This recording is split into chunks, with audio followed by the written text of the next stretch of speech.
Okay. The new Mercedes W17 has just been revealed, and quietly, it's already tearing apart the foundation of the 2026 regulations. This isn't about wings, or side pods, or how aggressive the car looks on Silverstone's wet tarmac. It's about what's hidden, deep inside the engine, a trick so subtle, so technically ambiguous, that it might not just give them a head start.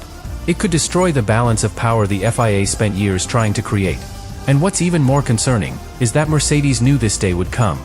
They've been building toward this for years, and now, the question is no longer whether the W17 is fast. It's whether anyone can stop it before the season even starts. January 22nd. Wet tarmac. Gray skies over Silverstone. But inside the Mercedes garage, no one's hiding. Because this isn't a teaser event. This isn't one of those filtered studio reveals with scripted answers and sponsor platitudes. This is something else. The W17 is real. It's running. And it's not hiding behind renders. Mercedes brought the car out for a filming day. But what they really staged was a warning. Because while most teams are still finalizing packaging, this car was already doing laps. Data was flowing. Sensors were active. And more importantly, cameras were rolling. The livery looks familiar. But the body underneath doesn't. It's tighter, cleaner, sharper through the midsection. No oversized cooling. No bloated packaging. Everything looks deliberate. But the shape isn't what the engineers are talking about. It's what's powering it. Because under that bodywork sits the RA126H, a 2026 spec power unit that's already being questioned by Ferrari, Honda, and Audi. And that's not speculation. It's formal. There are already discussions behind closed doors about whether the engine complies with the spirit of the regulations, even if it passes every test. Meanwhile, Mercedes says nothing. No defensive press release. No angry counterstatement. Just a car on track. Running. Quiet. Unbothered. And that silence? It's louder than anything they could have said. Because when you launch a car, on the same day the FIA meets to discuss your engine, you're not just racing. You're declaring something. From the outside, the W17 looks clean, efficient, compact. Exactly what you'd expect from Mercedes. But deep inside the engine, there's something no one expected. It starts with compression. Under the 2026 rules, combustion efficiency is limited. The FIA capped compression ratios to prevent runaway engine performance. Too much pressure? You risk detonation. Too much gain? You break the balance between electric and internal combustion. So the rule is clear. 16:1 maximum compression. Measured at room temperature, engine off. A static number, for a system that never stays still. And that's the problem. Because Mercedes didn't break the rule. They simply understood the parts the rule doesn't cover. When an engine runs, it heats up. When it heats up, parts expand. And if you design those parts just right, you can create a combustion chamber that tightens under heat. You can increase your real compression after the test is done.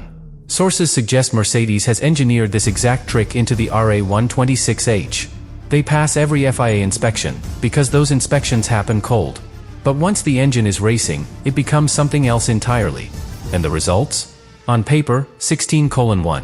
On track, maybe 18:1. More torque, more thermal efficiency, more speed, without ever rewriting a single regulation. This is where things get uncomfortable. Because even if it's legal, even if the FIA can't prove intent, this changes everything. Here's where it gets dangerous. Because what Mercedes has done isn't illegal. They followed every paragraph in the rulebook. But only because the rulebook stops before the engine really starts working. The FIA tests compression when the engine is off. Mercedes optimized what happens when it's on. Hot, pressurized, alive. And the moment that engine hits peak operating temperature, its character changes.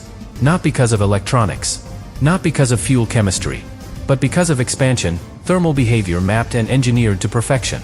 It's mechanical legality, turned into a performance weapon. And that's what worries James Allison. He's not questioning the concept itself. He knows what's legal. He knows what's smart.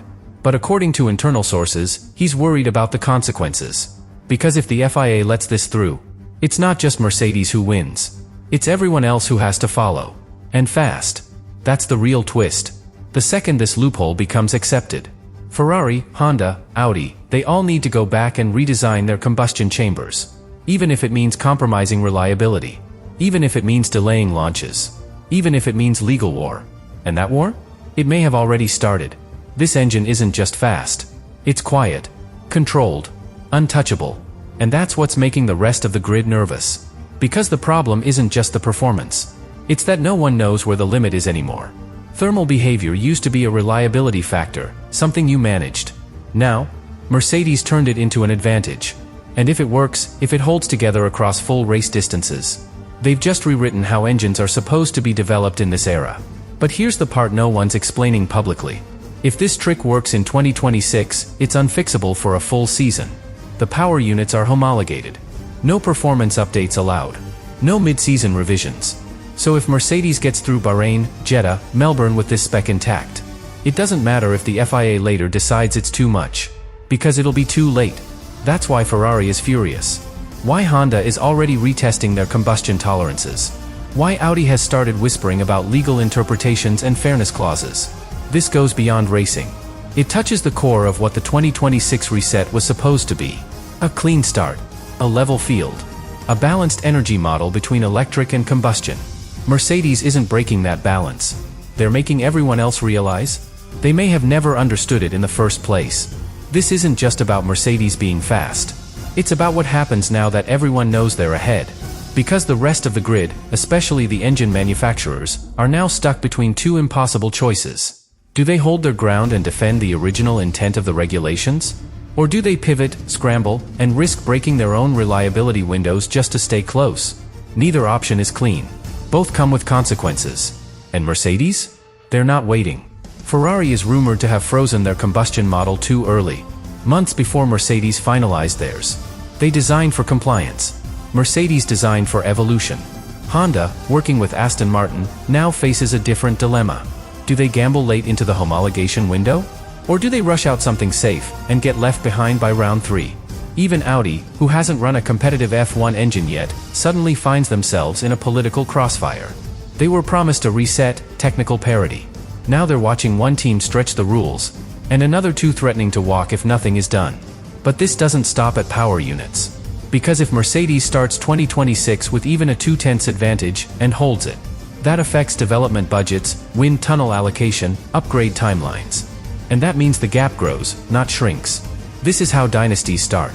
Not because one car is unbeatable, but because one team gets ahead while everyone else argues over what's allowed. So now, the W17 is real. It's running.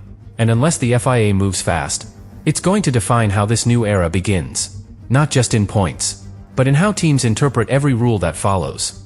Because if this compression loophole holds, then what stops someone from doing the same with cooling? With fuel mapping? With electrical deployment that shifts based on heat signatures? This is how it starts. One team goes first. The others chase. And the FIA is left trying to regulate a sport that's already 2 steps ahead. That's why the paddock feels quiet, not relaxed, but cautious. There's a sense that something's about to break. And it might not be the car. It might be trust. Because if the FIA allows Mercedes to carry this design through round 1, they're not just validating a clever engine. They're admitting that, once again, the rulebook wasn't strong enough. And behind the scenes, that conversation has already started. Teams are calling for technical directives, legal reviews, clarifications on what thermal legality actually means. But none of that will come before lights out in Bahrain. And that's the danger. Because if Mercedes is allowed to race this version of the W17, even just once, the performance is locked. The advantage is real. And 2026 may already be tilted before it's begun. And if that happens, then this car, this engine, this loophole, won't be remembered as a clever exploit. It'll be remembered as the moment the new era broke, before it ever had a chance to start.